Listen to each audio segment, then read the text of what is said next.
Hello viewers, welcome to my channel. বন্ধুরা, নতুন আরেকটি ভিডিও নিয়ে তোমাদের সাথে হাজির হলাম। তো আজ দেখাবো একটা নতুন গাছ স্থাপনের জন্য কি কি করা প্রয়োজন এবং কি কি করলে গাছের হেলদি গ্রোথ এবং খুব দ্রুত তুমি ফল পাবে। তো প্রতিটা বছরেই গাছের নতুন করে পরিচর্যা করতে হয়। তো এই পরিচর্যা আসলে আমাদের খুবই কেয়ারফুলি করতে হবে। যেমন মনে করো, এই যে টপে একটা গাছ শেষ হয়ে গিয়েছে, তাই না? তো সিজনারি যে গাছটা, তো সেই গাছটা মারা যাবার পরে এই টপটাকে কিছুদিন রেস্ট দিতে হবে।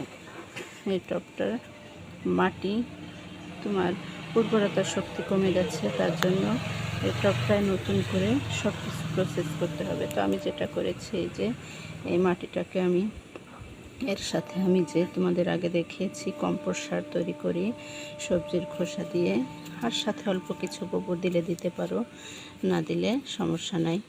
তো সবজির খোসাটাই বেস্ট কম্পোস্ট সার। তো এই কম্পোস্ট সারটা তোমার সারা বছর গাছের খাদ্য দেবে। তো আমি এই যে এটাতে শুকানো যে কম্পোস্ট সার ছিল সেটা দিয়ে আবার মিক্সড করে সুন্দর করে দেখতে পাচ্ছ মাটিটা কত সুন্দর হয়েছে। সুন্দর করে মিক্সড করে তারপরে যে আরেকটা গাছ লাগিয়েছি, দেখো যে লতার মতো বেয়ে গেছে পুঁইশাক গাছ। তো দেখো কত সুন্দর হয়েছে। তো তোমরা এরকম একটা গাছ যখন নষ্ট হয়ে যাবে টপে, তো আবার যখন গাছ লাগাবে অবশ্যই এদিকে খেয়াল করবে, খুবই কেয়ারফুল। তো ভিডিওটা ভালো লাগলে লাইক, শেয়ার দেবে এবং সাবস্ক্রাইব করতে ভুলো না।